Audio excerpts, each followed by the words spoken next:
going to move on to the muscles of the neck. The muscles that you can see most from the front are the sternocleidomastoid muscles, these two, and on the back it's the trapezius muscle, which you can also see from the front here in purple. So sternocleidomastoid refers to the three sections it attaches to: the sternum, top of the sternum here, cleido, which refers to the clavicle, and then the mastoid process, this bony lump behind the ear. So sterno just refers to the sternum, where it attaches this end. Cleido refers to the clavicle, which we know is the collarbone, and mastoid refers to the mastoid process, which is that bony lump behind the ear that I showed you on the skull.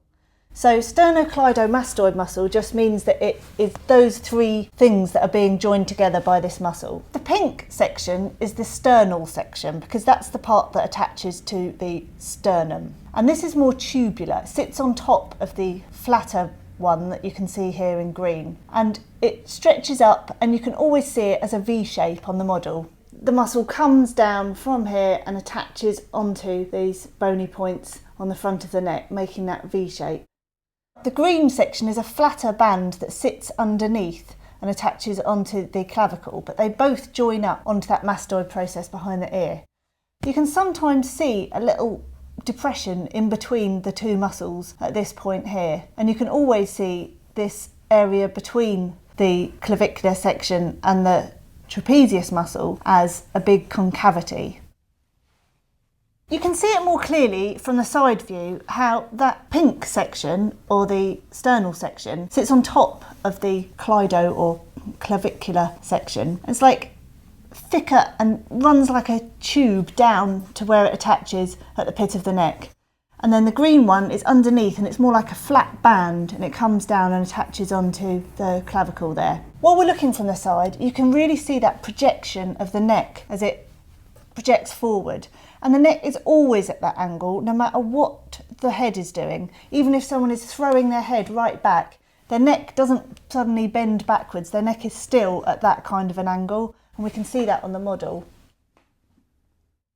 It always looks like the front of the neck is actually longer than the back of the neck, just because you've got the slope of the trapezius muscle. So you don't have a big plane at the back of the neck. The front always looks longer.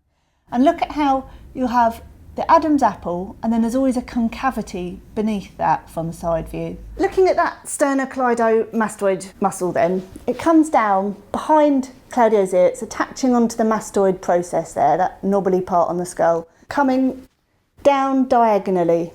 And you can see there's two portions, comes down joined together, then it separates out. You've got the more tubular section coming down and attaching onto the sternum there, and then the flatter portion coming down and attaching onto the clavicle. And you can see there's a depression between the two parts of that muscle there. Looking from the front, this V shape here is made by the sternal portion coming in, and you can see how it attaches onto the sternum there. So you've got the sternal portion of that muscle coming down, attaching, then you've got the clavicle curving round here, and then the clavicular portion comes down and attaches onto that inner third of that bone.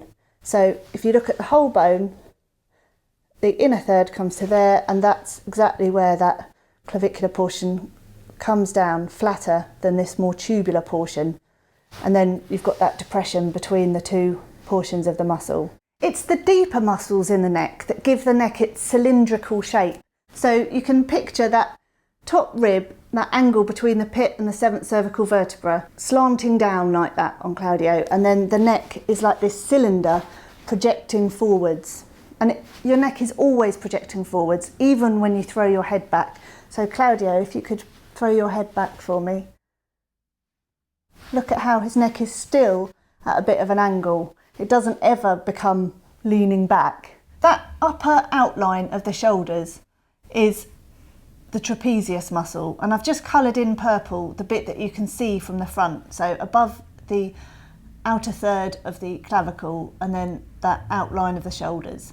But the main bulk of that muscle is on the back. It makes up these two big tubular shapes up the back of your neck, which you can always see on people when they have short hair or they're bald. And that's the top of the trapezius muscle coming up and attaching onto that ridge along the bottom of the cranium and onto the occipital protuberance there. Looking from the side view, it's the trapezius muscle that makes up that ridge across the top of your shoulders from the side.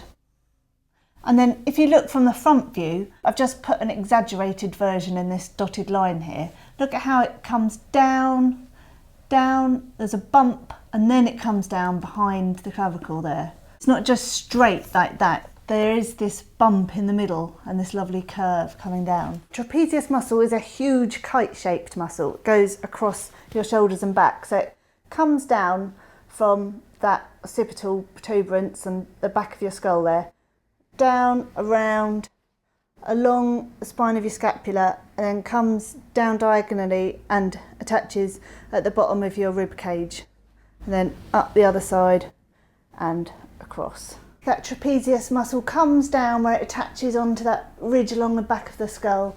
It comes down onto the shoulders, down, and to a point at the bottom of the 12th thoracic vertebra, and then back up the other side onto the shoulders and then back up again.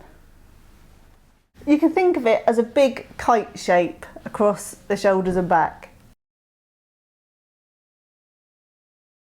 It's the trapezius muscle that makes up this shape along the top of the shoulders. And look how it's got a little bump in the middle. So it's kind of like a very subtle S shape coming down, a little bump, and then down, down, and a little subtle bump, and then down. The trapezius muscle is what makes that ridge along the top of your shoulders, and it comes down and it attaches onto that outer third of the clavicle. So if you look at the whole length of the clavicle bone, it's that S shape, and then the inner third is where that clavicular portion of the sternocleidomastoid attaches. Then there's a gap, and then that's where the trapezius comes down and attaches onto the outer third. And then that area in between becomes a concaved area. So that inner section is where the sternocleidomastoid comes down. The flatter version attaches to this section, and then the tubular section comes down and comes right onto the sternum. And then the outer third is where the trapezius muscle comes down and around, and that's what comes around here, and then you'll have that gap there. So you can think of that clavicle as being divided into three parts, and the inner part is where that sternocleidomastoid comes on and attaches, and then there's a gap, and then on the outer third, that's where the trapezius muscle comes down, and then in between is a gap which makes a concavity, which you can always clearly see on the model, and it just makes that midsection of the clavicle more prominent and noticeable. You can see the outline of the sternocleidomastoid coming down diagonally, and then the trapezius muscle coming down and attaching onto that outer third of the clavicle there.